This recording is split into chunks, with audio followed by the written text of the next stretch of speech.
Right. Right. Well, weirdly, I was just saying to Gareth, the last time I saw him was about 3.5 years ago. We hooked up, and we had an ice cream together in Regent's Park. And he had a couple of projects which were about to go, and then he disappeared for 3 years, and here he is. And, guess which one I did? I guess you've had this a lot. I've certainly had it. Is the question? Oh, I loved your first movie, but can you do a film with a big budget? Can you do a big film? And I think the answer is resoundingly yes, you can.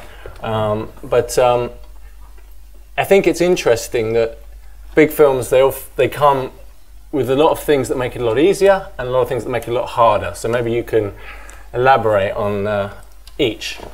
It's a really simple answer, I think. It's literally like if you were to write the pros and cons of making a low budget film and the pros and cons of making a high budget film, you just basically swap them over. Like stuff that's really easy when you're shooting and there's 5 of you in a van and you go, oh, look at the light over there, that looks beautiful. Come on, let's go up there, let's figure it out. And you grab a camera and you run and you shoot something. It's impossible when there's 300 of you and 50 trucks. You just forget it, it's not gonna happen.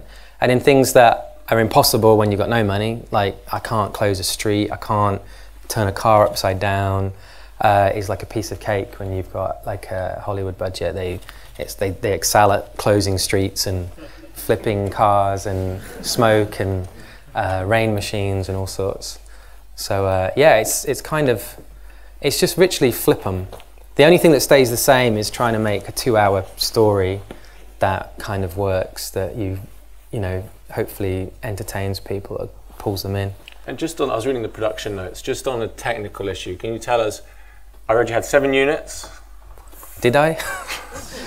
Of alcohol every day. How much crew, how many days did you shoot? Yeah, it was 80. Yeah. If we'd done 1 unit, i.e. not the second unit side of things, someone told me I would have been there. Like, to be honest, when you get to the 80th day, you are like dead. Like this has to stop. I cannot do another day, I'm gonna die. And so you think, and the whole time you're doing it, you know, like every director, you don't want to have a second unit, you want to do everything yourself. And then, but the reality was, if I hadn't have done that, we would have shot for something like 130 days or something. So I'd probably still be filming it now. And that kind of makes you feel better, because you think, I don't know how to got through that. It's such a marathon. And you had your collaborators were a pretty amazing wish list, both in cast and crew. Real legends in the industry, some of them. Yeah. So can you talk a bit about that in terms of the collaboration with some of these people and what you learn from that? Because it's got to be a massive learning experience as well as everything else, hasn't it? I think, you know, obviously as a director, there's certain people where you go, you'll probably be okay here, you know, but there are other characters where you think, if you don't have a great relationship with that person, like especially the DOP, and the assistant director, if you don't have a really great relationship, it's gonna be hell. And the only person I spoke to was Seamus McGarvey, and I had never met him. Everyone recommended, like people who got to know me were like, Gareth, you've got to work with Seamus. Like, we've worked with him on this film or that film. Patty, who was the line producer, who was kind of like the overall producer whilst we were in production, she'd done the Avengers with Seamus. And she was like, you've got to meet him. You two would get along really well. And I remember having a meeting with him, and I don't think he wanted to do it. I think he was done with doing a big blockbuster. And he came in, and it was just within 2 seconds, I was like, you know, when you just know someone's just really nice. I was like, I got to get this guy. I got to this guy into it somehow. And we showed him, we'd done this little tone piece, like for Comic-Con. It was like a 90-second kind of pretend trailer. That was just using visual effects created by MPC. And it was all set to Robert Oppenheimer's, who invented the nuclear bomb, his quote where he says, he talks about the Hindu scriptures and how Vishnu took on a multi-armed form. And so we had this dead creature with lots of limbs. And he says, now I'm become death, destroyer worlds. And it was all set like very somber thing. I showed that to Seamus. And at the end, he was like, okay, I'm in. And so that was fantastic. So we got him in place. And then like visual effects, we had Jim Reigal, who did the Lord of the Rings trilogy. And we also had John Dykstra, who did the original Star Wars. So they were massive heroes of mine. The production design was Owen Patterson, who did The Matrix. God, who else works on a film? Editor? Oh yeah, the editor was Bob Duché, who did Looper, and he'd also done a lot of stuff with Stephen Sommers, which wasn't the kind of film I was into, but when I saw Looper, I was like, okay. And everyone recommended him very strongly because he's, Ryan Johnson, I chatted to a bit, and he would work with him. And because the main thing is you're trying to sound people out. I'm not a shouter. Like, I'm not very good at having arguments with people, and so I need to be with people who aren't dominating personalities, who are kind of nice and laid back, and so you're kind of looking for those people, I think, when you're working on a movie, or at least I am, because otherwise, you know, you have too much of a dominating person, and they take all the fun out of it. It's also a lot of negative energy to deal with, isn't it? It's just hard work. Yeah. It's hard enough work, even when everyone's great. So. Yeah, yeah. But I'm curious actually about the whole aesthetic, because what I love the film, and what I particularly loved was this huge scale, but the way you brought a real kind of real aesthetic to it. And you're talking about Seamus, I was reading about how, you know, for example, you were shooting, it's obviously anamorphic, but you shot with using C-series lenses from the 70s, you know, so the older glass for the lens flares, and a lot of the stuff shot through the dirty sort of aesthetic, shooting through frames, framing devices, everything. I was going to particularly mention that shot of the shot in the airport where you see all the planes going off. And that was day one. That was was held in one. You know, it was a one shot, and whereas in some films there would have been cuts there, and it was a very kind of, you weren't a slave, I felt, in any way to the CGI. It was a servant to you, and that aesthetic of the realism. Can you talk a bit about how? Because I suspect that was quite a driving force, knowing you a little bit of where you were coming from. Yeah, I mean, that sort of shot was born out of previs, and when I say that, what I mean is I initially, when you first start this project, they were like, "Oh, do some previs," which everybody should know, but it's obviously, we pre-visualize using computer animation that looks like a PlayStation game. You sort of mock up the scenes, and we did that for all the set pieces, so like what we called Hawaii Battle, which is that sequence in the middle, Trestle Bridge, Golden Gate, the Halo Jump, all the third act, and when the cocoon hatches and things like that. In what detail was the previs? It was like shot for shot. It was very impressive. We did it with Third Floor and also MPC, but everybody who watched it said it's as in, you know, the quality, because every year they can do a bit more and add a bit more detail, and so it was very impressive. Like, you could watch it, you know, in terms of what they did. But what we would do is I'd storyboard the whole thing, and my there was a storyboard artist, was really a concept artist that is from my hometown of Nuneaton, who I happened to meet, nothing to do with being old friends or anything. He just happened to be from my hometown. And we would basically storyboard all the sequence out. You give it to the previs people. And I was initially really paranoid because when they said, "Oh, you want to do previs?" I was like, "Oh, it's going to rob the film of any soul. We're not going to be opportunistic. It's going to, like, I want to kind of like do it on the fly and all this sort of stuff." And I really didn't want to do it. And they were like, "Well, just do something." We're giving you $200 million. Previs. Yeah, do the previs. And it was, yeah, and so the first sequence I did was the Hawaii thing, and it was before we had a green light for the film, but it was all that sequence you're on about. And what I found is I actually fell in love with it, because no one cares what you do when you're doing previs. Like, no one's looking over your shoulder, no one's asking you what shot, what this, what's that. You're given complete free reign. It's just you and the animators, and you can do anything you want, like absolutely anything. No one cares. It doesn't cost anything.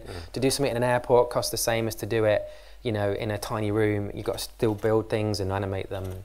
And so what I found, it was just like this little playground to do a little test run of the sequence. And so you could do whatever you wanted. You could do it any way you wanted. You could direct it how you liked. You could use music and sound effects and create a little short film. And then basically, when you're ready, only when you think, okay, that's it, you show it to the studio, and they sit and watch it, and they would go, "Great, go film that." And you were like, "Oh, no notes?" You know what I mean? It'd be like, "No, go get that." And so you go, "Brilliant." And then you go and do the next previs, show it, and they'd be like, "Go get that." And like one by one with the set pieces, you kind of, it felt like, oh, no one's interfering. This is great. And then because it's something everyone can understand, you're on set, you play the previs, and you go, okay, so we're going to get this shot. So what's happening is you're coming down the street, we tilt up, and as you look, and it makes us look at this, and then that flows us onto that. And you talk to the actors like that. And you could adapt, you know, but no one would get in your way, because they could see it, how it would work. Everyone was excited about it. And And that, for instance, like on day one, that was that shot with all the planes exploding. And we had it in previs, and it was like, okay, well, that's what we're going to do. And it was really strange feeling because we had, I don't know, like 300 people in that room, and we had cordoned off this convention center in Vancouver, and they had all these lights outside that could flicker on, like with the orange, and across, Seamus had set them all up. Then we had this dolly shot that went across the back of everything. They had to bring all the seats, all the airport stuff. They had to basically turn it into an airport. And there's this one shot, and it was very exciting when we did it because there's no creature, there's no planes exploding. And we just did this shot, and it's like we just dragged it across, and it was like, and 3, 5, 4, 3, 2, 1, cut. And then it was like, do we get anything else? You know what I mean? And it was a bit like, well, no, that's the shot. We got it. Like, let's wrap early. And we did, and it was like really good because it sent. See, I learned a load of little tricks. Like the first one was, the AD was like, you've got, like, even if you're not going to use it, just film within the first hour that you get there, because it sends a signal to the studio that we're on time. And to wrap early is a really good sign as well. Not too early because they get worried that you weren't scheduling it correctly. But we wrapped about half an hour early, so they wrapped early. They got all their shots, you know. And it went pretty smoothly from that point of view, but it was genuinely a marathon. Like I thought doing the Monsters film was tough, like when you do it on your own type thing, which wasn't really the case. But this was 10 times harder. It was just. Like, and the toughest thing was, aside from the marathon of it all, the stamina of it. Is that it, or? Yeah, just the sheer bandwidth, because. It's like everything has to happen in parallel. They're kind of, you know, you're doing the previs as you're writing the screenplay, as you're casting the movie, as you're designing the sets, as you're, you know, designing the creatures, as you're, you know, doing tech scouts and locations, and it's everything's happening on the same day every day. And so you think, you know, okay, you're going to go look at locations, like you spend the whole day going around Vancouver, and it's like you haven't got time. You've got to go and do a costume meeting, and then you've got to go meet the actor, and then you've got to go and so you sort of do the maths on it and go, it doesn't fit in. Like it doesn't. We can't fit all this in. Even if we work 24 hours a day, you can't do all this stuff. But you try, because it feels like anything you let slip through your fingers, you're going to pay twice the price tomorrow because you didn't ask for something a certain way, and then when you come on set, it's like, oh, I thought it was going to be red, not blue, and all that side of things. And so it's just this, I haven't got children, but it feels like if I ever became a dad, it's just that constant like like questions like, why is the sky blue? I don't know. It's like, it just constant questions, and it's all great, like, you know, because you're getting to do this amazing thing, but I think my brain is reinventing it slowly as a really fun adventure, but it was pretty full on. No, well, I was just watching it. I was crikey, you know, the experience of seeing the scale of that and what it must have taken was impressive. Talk about Godzilla, because another thing I loved was you used the word soul. How do you get the soul into it? And I love the way you withheld the monster, and then I love the way when you saw the monster there was a soul to Godzilla. So yeah, I mean, it was. Was that mocap or? No, it was mainly animated. Andy Serkis did come in towards the end, but more for a reference than actual using him mocap. It was for the animators, because it's quicker to talk to an actor to get a result than it is to keep going back and forth with an animator, because to get a reaction takes a day, whereas a performer, you can have a direct conversation, they can adapt it, and within an hour you've got something. And so, but yeah, I mean, I don't know, I guess I just grew up with films from the 80s and 70s, and before there was digital technology, they couldn't obviously show everything all the time. And I think you look at the greatest monster movies ever made, you got Jaws, you got Alien, you know, maybe the original King Kong, Jurassic Park, whatever it is. They all have the same thing in common, which is they all take about half the film to gradually like glimpse and hint at and then reveal the creature. And they're the most powerful monster movies or horror films ever made, and it's like, why wouldn't you steal from that? And I think there's a temptation in modern blockbusters, or whatever you call them, to just throw everything at the screen constantly, and you just get what I'd call CGI fatigue. Like you just stop caring about it, and you can individually, you can look at it, and that's the scary thing about everything.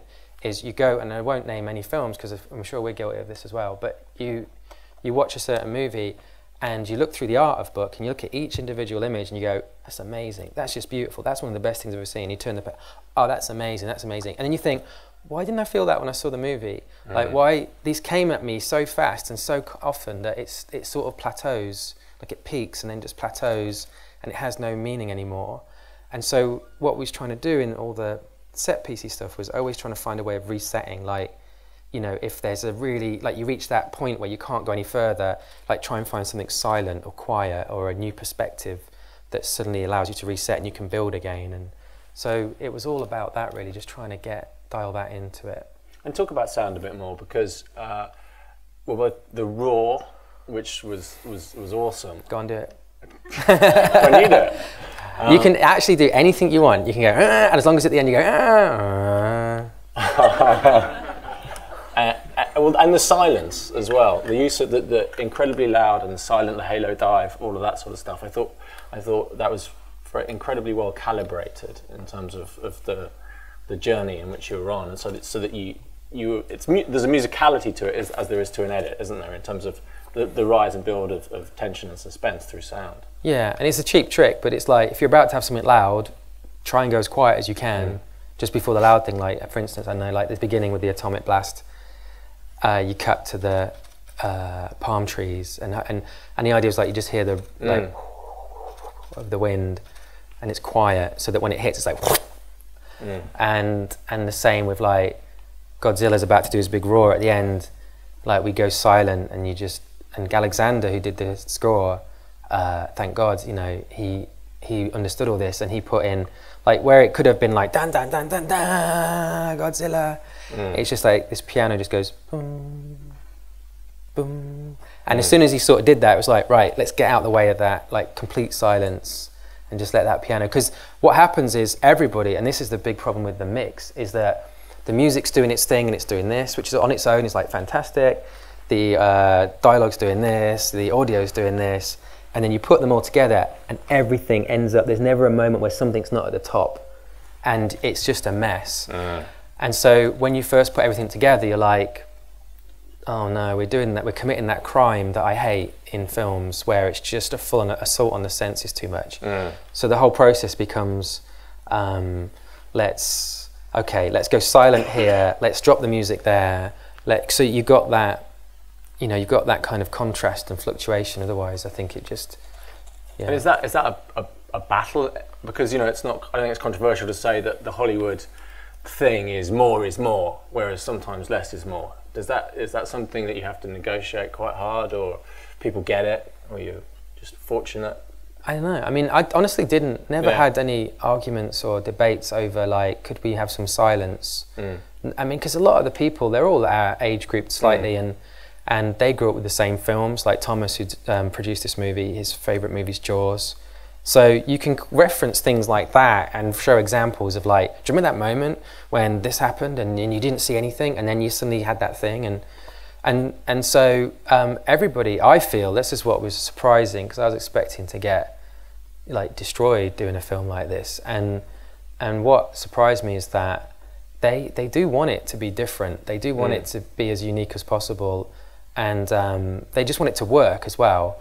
And when you're being like some up his own arse film director, and you're going, I just want to do this thing, and I want it to be quiet, and then I want this, and they're like, yeah, but it doesn't work. It's just boring. And you show it like 5 people, you bring someone else in the room, or you have a screening or whatever it is, and if a few people tell you the same thing, like, yeah, it didn't work, I didn't really like that bit, or then you have to like believe it, and you take it out, or you try and change it. And did you test extensively? Was that part of the process? Because I you know, testing is a controversial thing. I personally think testing, as long as it's done in the right spirit, is an incredibly helpful part of a process.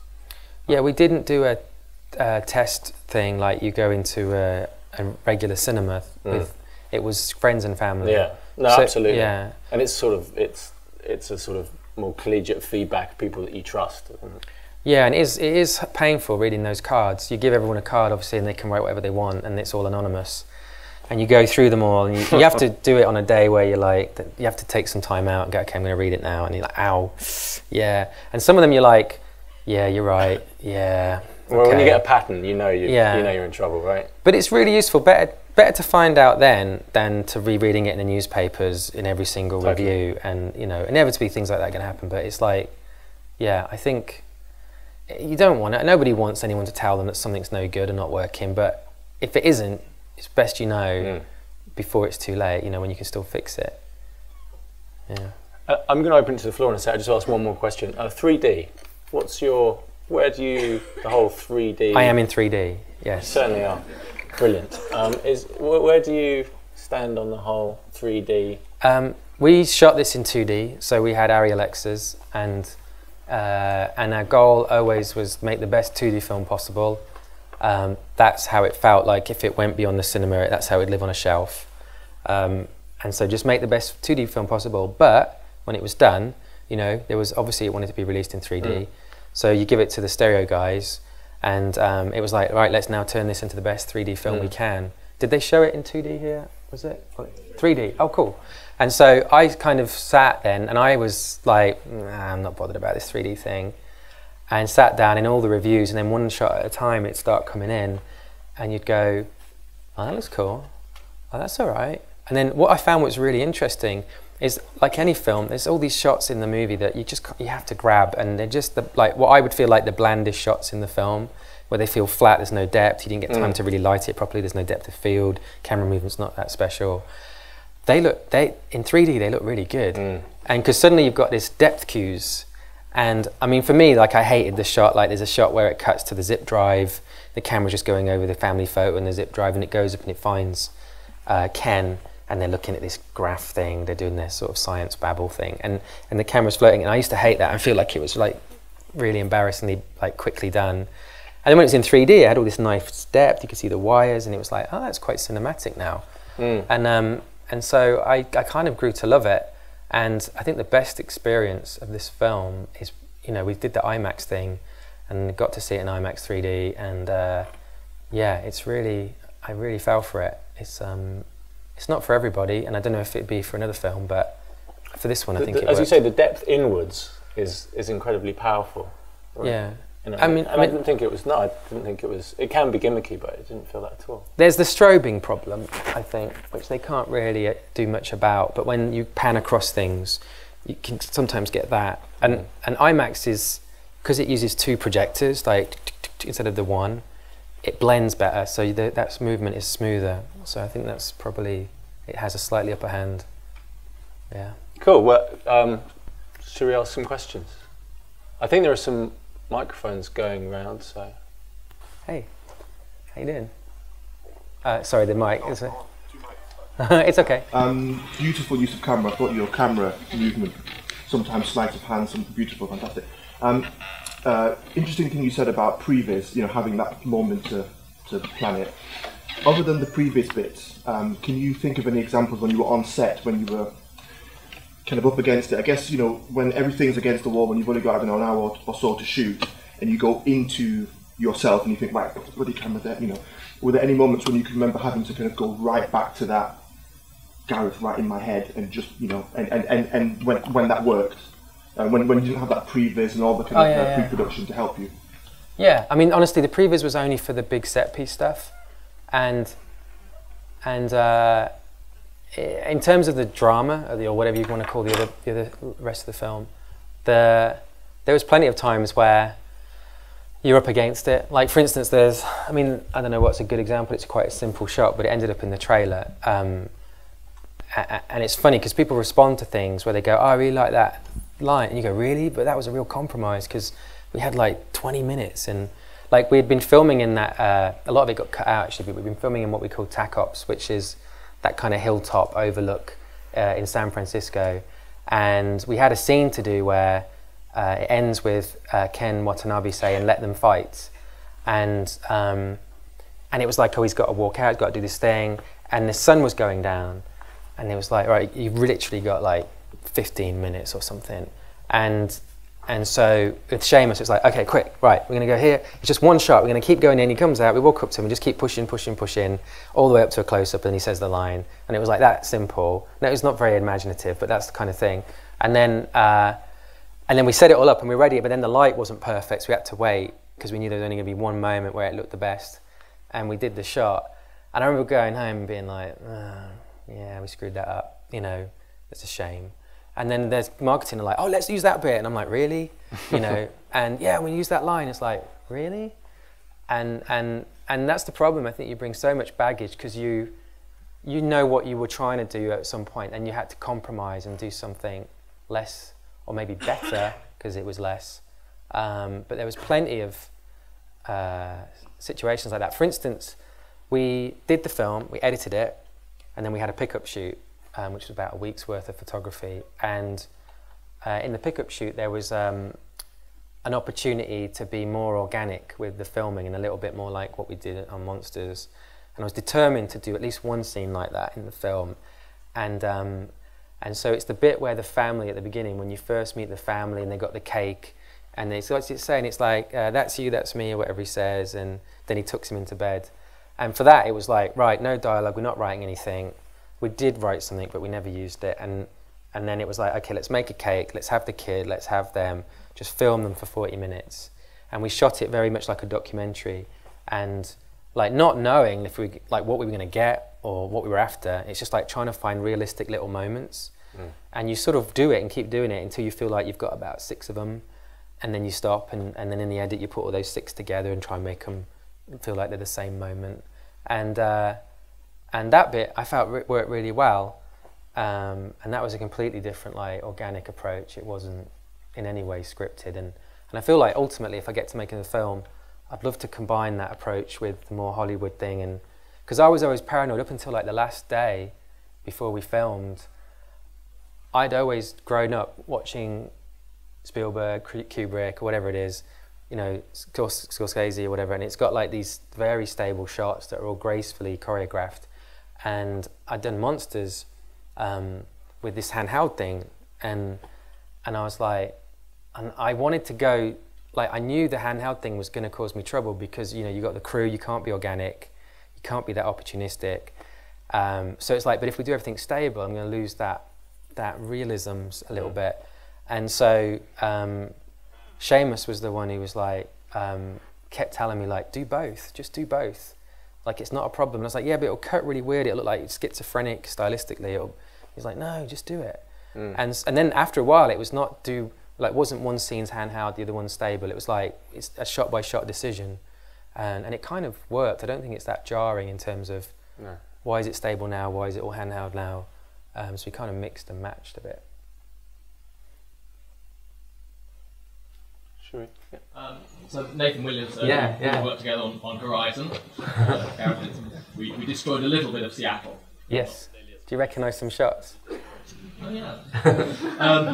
So just asking, is obviously, you know, in the past you've been a one-man band, and in Monsters you did your own visual effects. On this, obviously you couldn't do all the visual effects yourself. Is it hard giving that up, and were there times when you were tempted to, you know, push the animator out of the way and do a bit yourself? Yeah, I mean, on day one I was like, I'm going to do some visual effects on this. Like, I'm going to do at least one, and everyone's like, yeah, whatever. And then very quickly it was like, there's no fucking way I'm going to have time to do anything. It's just like, you know, you're lucky to get home at like 2 in the morning most nights. And so I didn't do any, but I didn't need to, because the teams that we had were fantastic. It was DNEG and MPC.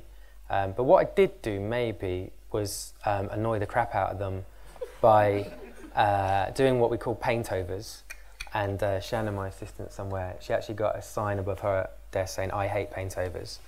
Because at the end of the day, they would stack up. I'll do a paint over that, we'll do a paint over that. And then what would happen is, at night, we'd get the laptop out and Wacom tablet and open up a frame from, you know, the film. Just start trying to go, okay, so it'd roughly be here. Because I think it's quicker to speak Photoshop than it is English sometimes.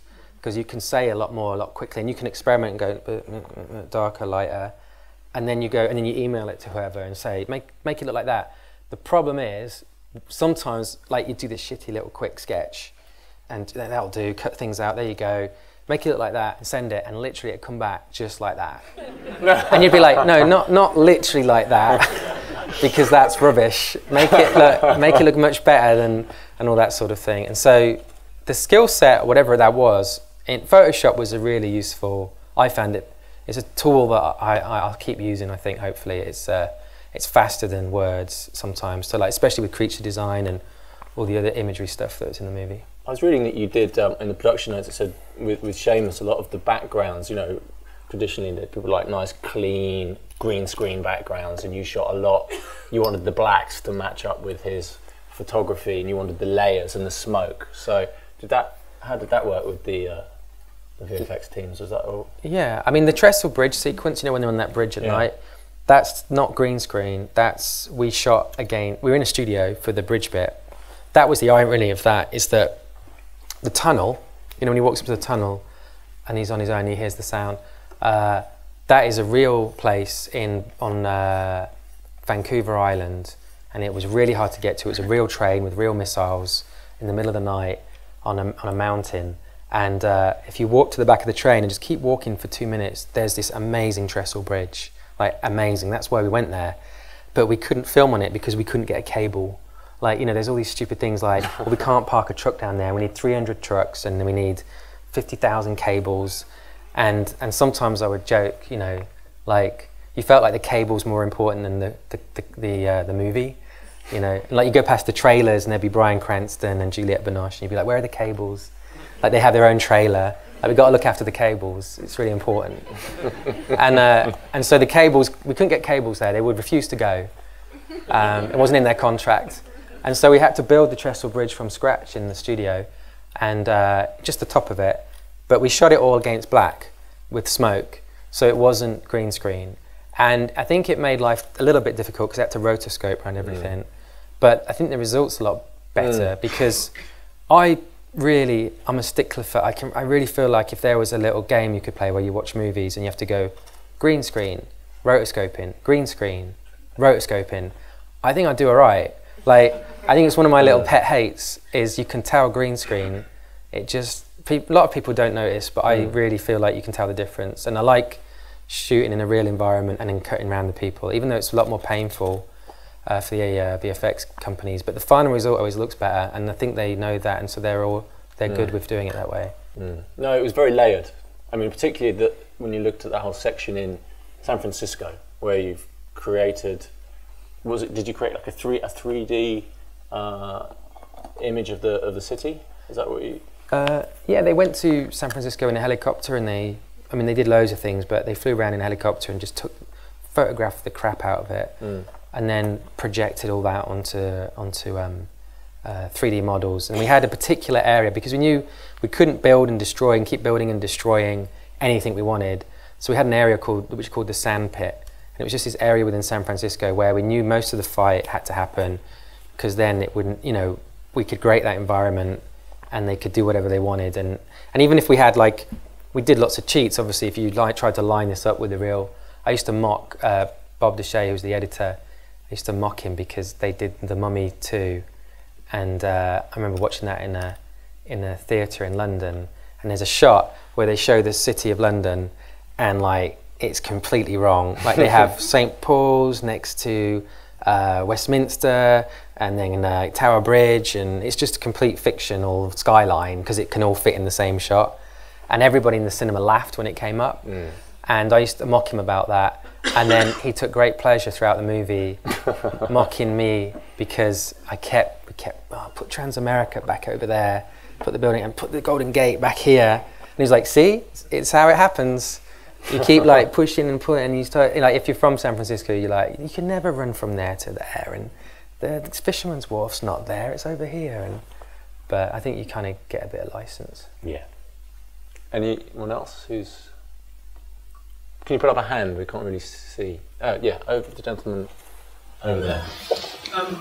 How did you parlay a modest or big success for a very small movie into a huge tentpole? How did that develop? How did you get? How did you get the gigs type thing? Well, yeah. Obviously. No,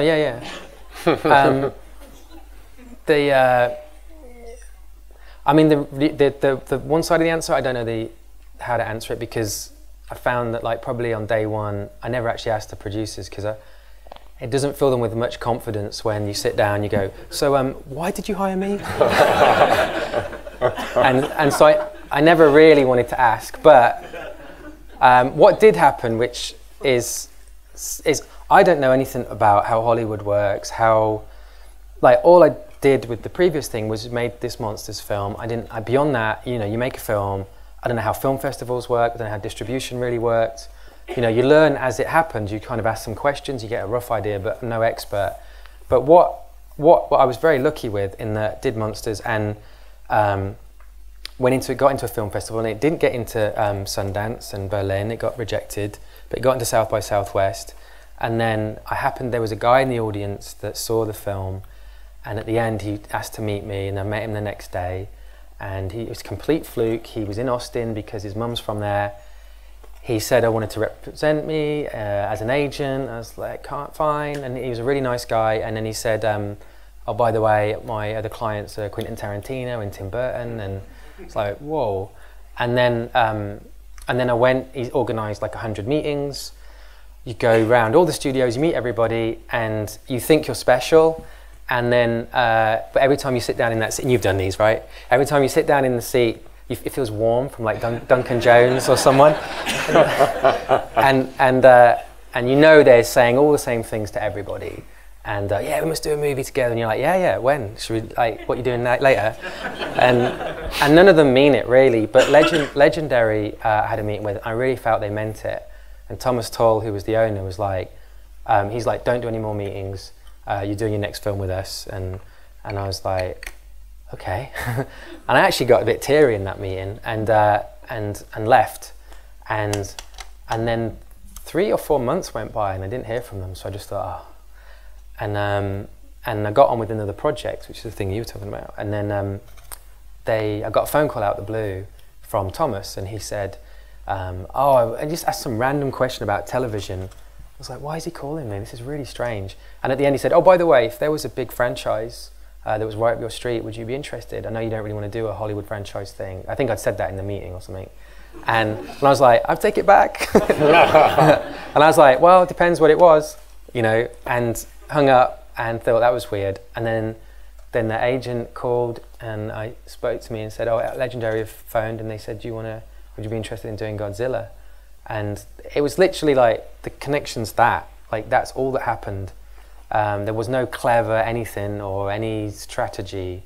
And I think that if you it's quite a common story. Like when I speak to, like, you know, you end up, you don't really get to know many of the filmmakers. Like you speak to someone every 3 years or something, but you pass them at a film festival or at something like this, and you go, what happened? How did it work for you? What were those people like? What did they say to you?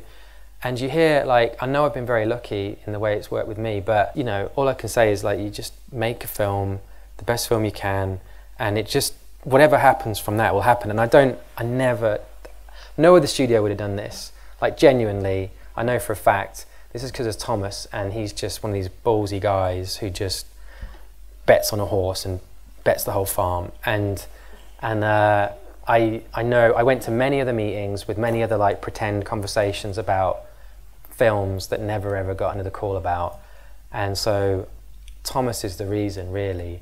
And he's just got that way about him. He just decides something. I think the more people tell him he shouldn't do it, the more he wants to do it. And so thankfully, I think some people told him not to hire me. And so he sort of was like, right, we're definitely doing it then. And it all kind of went from there. But you also made, having got involved, you made an amazing teaser, right? Which obviously helped. So the process of getting the film greenlit, it could have fell flat on its face, I guess. But it was, I was always thinking, this ain't gonna happen. Spielberg's not gonna do Robopocalypse, and then he'll do Godzilla or something, like, or Guillermo's gonna not do The Hobbit, he'll do Godzilla. And so I was just waiting for that call where they go, I'm really sorry, Gareth, but we've got this other project for you. And I was just waiting for that the whole time. And so as part of the build-up to it, they pick a date, I guess so. I mean, they have a slate, they got to make so many films a year, not Legendary, but generally the studios. And so they were like, okay, if Godzilla's going to go, it's going to go now. In the summer, we're going to, like, pull the trigger on it. So you're going to have to do a presentation, which means we're going to have to create some artwork, which means we're going to have to get the screenplay finished, which means it'd be great if you did some previs and blah, blah, blah. And you just work back, and suddenly about 2 or 3 months before I had to start going to MPC and figuring out these sequences. And so what it ended up being, one day, it was the most nervous day of my life. It was stage 5 at Warner Brothers, which is where they shot Casablanca, because they have all the things out the front with all the films. And we'd basically turned it into like this presentation where it was all blacked out, and we had artwork that was literally as big as that, some of it. They printed it out, I don't know how much money they spent on it, but it was all concept art that I'd worked on with all designers over about a month. And it was the whole movie, and it was all the set pieces, and it was quite remarkable how similar it ended up to the film. And it went round in a circle. And then I also did that teaser for Comic-Con that I talked about, and some previews, which was the Hawaii scene that ended in the Godzilla roar, and obviously the screenplay. And the studio, you know, Warner Brothers came to the cinema. We showed the teaser, we showed the previews, and then we all walked to the sound stage. And for about 45 minutes, I had to talk them through the movie, and I didn't have a screenplay.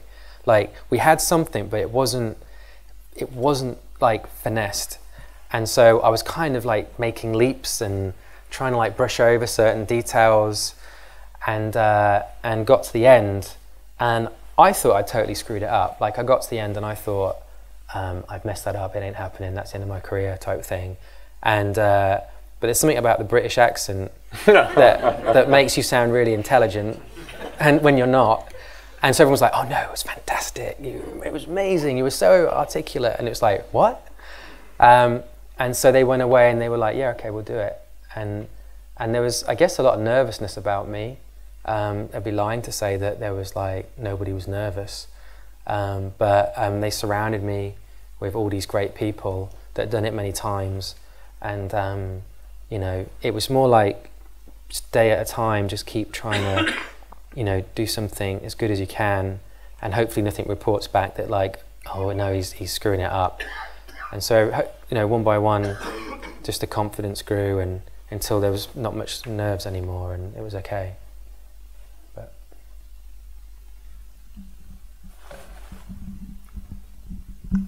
what was the other project you were working on, and are you still working on it? Yeah, it's a sci-fi film that I'd love to do, that I had been trying to figure out for like 10 years, and I'm really pleased with it. It's a passion project, I guess, and it's just very ambitious compared to Monsters. And yeah, I'd love to do it. I don't know what's going to happen next. It's all in the lap of the gods. It depends how this film goes. You know, really, like, despite what anyone says, a lot is riding on, everyone's like, no, you're going to do, don't worry, we'll work, you know. And you think, you know, if the film doesn't do well, you know, that'll be the end of me. But if it does well, then I'll be allowed to do other things, you know, so fingers crossed. You'll be right. Anyone else? Yeah. I read somewhere that the original studio made the original Godzillas got involved. Were they involved before you, or did you ask Warner and Legendary to get them on board to try and get something more closer to the classic, the original films? Yeah, no, that was Toho, and yeah, they were they own the rights, so It's not happening, is it? yeah, Legendary had to negotiate, you know, hold of the rights for a movie of Godzilla, and so they were always partners, you know, and they had approval over the design of Godzilla. They came to visit the set. I went to Tokyo and met the president of the studio and things like that. But it was, yeah, it was all, and they saw it the other day. They went to the premiere and they were very happy. So, yeah, it was all very smooth in terms of their involvement. We haven't talked at all about the actors, which we should. Oh, yeah, the meat puppets. You're being filmed. You mean Brian? Do you mean? They know I'm joking. So, how did that? I mean, you had an amazing cast. Yeah. In depth there. So, how did that all work? Did you just say, "I want Bryan Cranston, I want Juliette Binoche"? I did always want Brian. Don't know why. And the thing is, I hadn't watched much Breaking Bad. It was actually from Malcolm in the Middle. And he's a really good comedy actor, and I always feel like really great comedy actors make even better dramatic actors. And so I was always like, this guy's going to be like a really good actor. I'd love to put him in something. I think he'd knock it out of the park. And then obviously Breaking Bad beat me to it. So we had sort of sloppy seconds with Godzilla. But there was like, And then Juliet, the casting director, obviously, you know, is like saying, what about this person? What about that person? And the role for her was, in a short window, you know, she had to win you over. You had to fall, you know, in love with her, so that when she dies, you care. And so we needed someone fantastic, I felt. And the casting director was like, what about Juliette Binoche? And I was like, she's never going to agree to be in Godzilla, though, you know. And she was like, well, ask if you. It was like, you really think she would? And so I honestly thought she was out of our league in terms of something like this. And all the actors, probably the best reaction they could all have, to be honest with you, that makes you feel better, is you call them up, or the agents do, and they say, do you want to be in Godzilla? And the first response from nearly everybody is no. And you go, good, that's who we want. And the film that you're picturing is not the one we're going to try and make, hopefully. It'll have more heart and soul to it. And then you start to court them, and I have to go visit or get on the phone, and you send them the screenplay, and you send them the materials that we did the presentation at Warner Brothers with. And one by one, our first choices, who were all like, no, I don't want to do it, kind of turned around and were like, okay, all right, okay, I'm in. And so we're very lucky. Like, everyone was the first choice, really. Good. Anybody else? If you want to go home and go to bed, you can. We're going to be here till 2 a.m. Okay, I think if there's any more questions. Yeah, one more, last question, and then we'll. I just wanted to ask about the script development. You said you were pitching without a script, really, and then everything was happening at the same time. So how do you juggle looking for what you need, having not written it yet? Did you hear that? Sorry. Yeah. It was like, we had a script, you know what I mean? But if you read that script, having just watched the film, like, because you're always reinventing and trying to improve the movie as you go, it wasn't necessarily the film.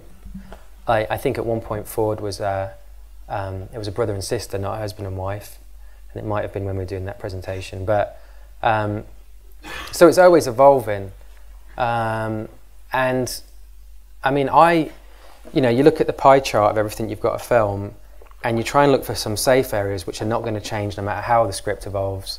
And I was that Hawaii set piece, Trestle Bridge, you know, some of the third act, the Philippines, and you sort of start going, well, this is safe, this is safe, this is safe, and you put all your attention on that, and which does sort of like can trap you in a certain, you know, journey of the movie.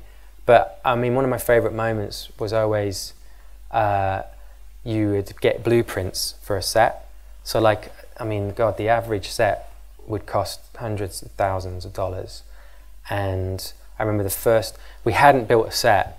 And so I felt like, and it's like, you can do the maths working backwards. If you don't start building a set on this day, you're not going to make your dates. And you work all the way back from the release, it's not going to happen.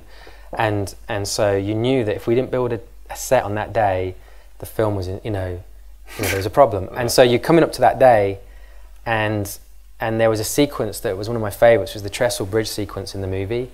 And there was a debate over whether we were going to cut it out or not to sort of save some money on the budget. And I really wanted it in the film. And then we hadn't shown the previs. This is the magic of previs, is that a lot of people had a lot of pressure, like, cut that scene out. The movie can work without it, potentially. And I was like, yeah, but I love it, and it's the reason, you know, I need to do your little defense reasons why you want to keep it. And then what happened is, no one had seen the previs, nobody understood what the sequence was going to look like. And then I was like, just give me one more day, I want to finish the previs. And we went with the animators, finished it, put sound effects on, music, stayed up all night, sent it to the studio, and they turned around and they were like, build the Trestle Bridge. And so the next day we were like signing the blueprint for the Trestle Bridge, and it was like, yes. And it felt like, and then one by one, every day or every 2 days, Shannon would come in and roll out a blueprint, and it'd be like, oh, that scene's in the movie, great. Because it was like confirmation, like they were committing like 300 grand to this set. So by signing this blueprint, it felt like and bit by bit, it's like this jigsaw puzzle, and the film started to become solid. And there was a massive relief when like all your favorite elements, a blueprint would turn up, and you'd be like, you don't sign it for posterity. It's more like some contractual thing, like every head of department has to go, I approve this. And so that was always like a real breakthrough milestone whenever the blueprint came out. Brilliant. Well, look, thank you all for coming. No, and thank you.